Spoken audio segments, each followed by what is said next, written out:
थे इस रिकवरी में दीप, जो हम सोमवार को भी बात कर रहे थे और शुक्रवार को भी यही बात थी कि आपको बाजार में मजबूती का संकेत अब डाउ से उतना नहीं मिलेगा जितना इस बात से मिलेगा कि एफआईज अपना हाथ कब रोकते हैं, राइट, कब बेचना बंद करते हैं और कब खरीदना शुरू करते हैं।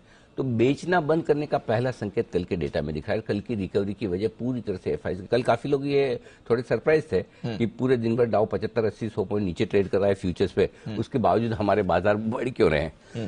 क्योंकि वैसे देखा जाए तो कल बढ़ने की कोई खास ऐसी वजह थी नहीं कि आप बड़ी तेजी से बढ़ जाए, क्योंकि अमेरिका तो बंद ही था परसों, तो अमेरिका से आपको कल सुबह कोई संकेत थे नहीं।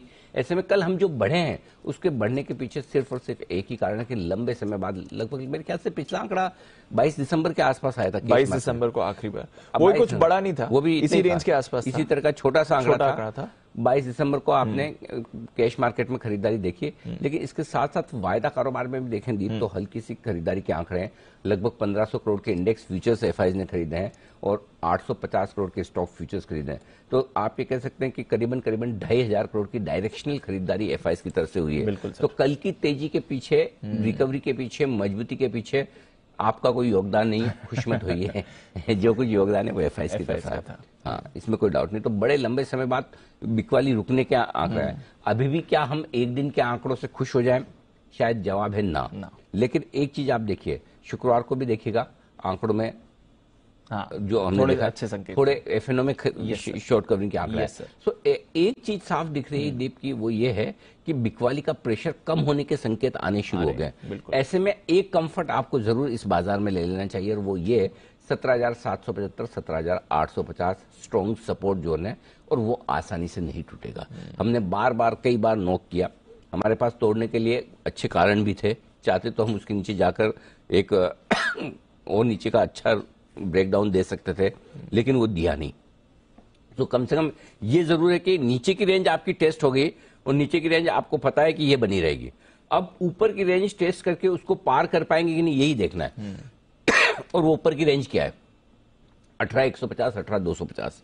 ज्यादा आपको सेफ चलना था 18,200, 18,300 मान लो, 18,265 से हम घूमे हैं। तो लगभग उसके आसपास जो रेंज है, 18,300 के पार निकलेंगे तो फ्रेश खरीदारी, नई तेजी बनेगी। 17,700 के नीचे नहीं मंदी, ये लगातार हम पहले 3 हफ्ते से बात कर रहे हैं, और अभी भी यही है। तो 17,150, 17,300 आपका कंजेशन जोन हो गया, माफ कीजिए, 18,150, 18,300 ऊपर की कंजेशन जोन है, वहां पर कहीं कहीं जाकर रुकना है।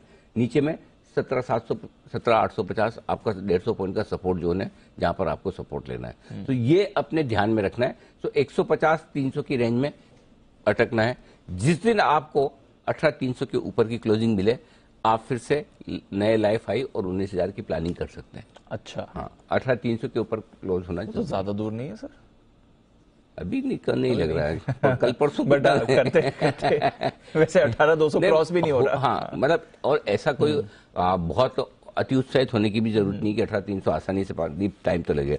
जैसे नीचे की रेंज को तोड़ने में हमने टाइम लगाया, वैसे ऊपर की रेंज को भी तोड़ने में अगर हो जाए जल्दी, बहुत अच्छी बात है, क्या बुरा है। लेकिन अभी तक खाली एफआई ने थोड़ा बेचना रोका है, हल्का सा, खरीदना शुरू नहीं किया। आपको 18,300 के पार निकलकर टिकने के लिए एफआई की खरीदारी चाहिए। अब हम डाउ के दम पे नहीं बढ़ सकते। देखो, डाउ के दम पे बढ़ने की हमने 3-4 हफ्तों से आदत छोड़ दी। वापस आ जाए तो अलग बात है, बट वो कॉन्फिडेंस एफआईज की खरीदारी से ही आएगा।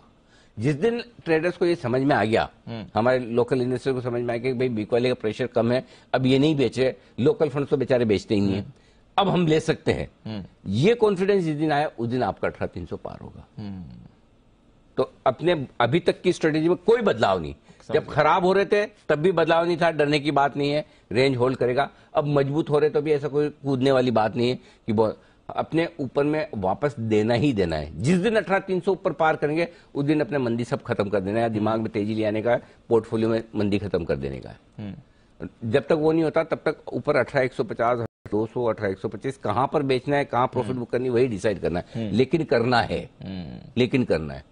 तो यही सेंसिबल ट्रेड है। आप मंदी में बहुत दुखी हो जाए और तेजी में बहुत ज्यादा उत्साहित हो जाए, दोनों ही चीज ठीक नहीं है, दोनों ही ठीक नहीं समझ। तो ऊपर की रेंज में जब तक 18,300 के ऊपर बंद नहीं होगा तब तक हम सावधान रहेंगे।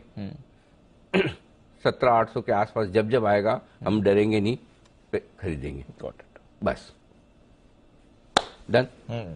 बाय द वे एक बार एसजीएक्स देख लेते हैं सर फिर से, हमने हाईलाइट सेंचुरी मारा है, स्पाइक आया, अब बाजार संभलते हुए दिख रहे हैं, अब थोड़ा एक रिएक्शन जो देना था पॉलिसी पर दे दिया। येन पर रिएक्शन आया, जो उनकी करेंसी है, 1.5% येन फिसला है। एक्चुअली जिस तरह से बाजार पोजीशन कर रहे थे, उन्हें लग रहा था कि शायद थोड़ी फ्लेक्सिबिलिटी यील्ड कर्व में आ सकती है या इस पॉलिसी को हटाया जा सकता है, वो हुआ नहीं है। तो वो पोजीशंस अब थोड़ी अनवाइंड भी आपको होती हुई दिखेंगी। पॉलिसी पहले से करेंसी मार्केट, बॉन्ड मार्केट में पोजीशंस बनी थी, वो अनवाइंड हो रही हैं। थोड़ा एक रिएक्शन आया फ्यूचर्स पर, अमेरिकी फ्यूचर्स अब सेटल हो रहे हैं, एसजीएक्स पर भी एक अच्छा स्पाइक आया, अब वो भी सेटल होने की कोशिश कर रहा है, बट पॉजिटिविटी बनी हुई है बाजार में।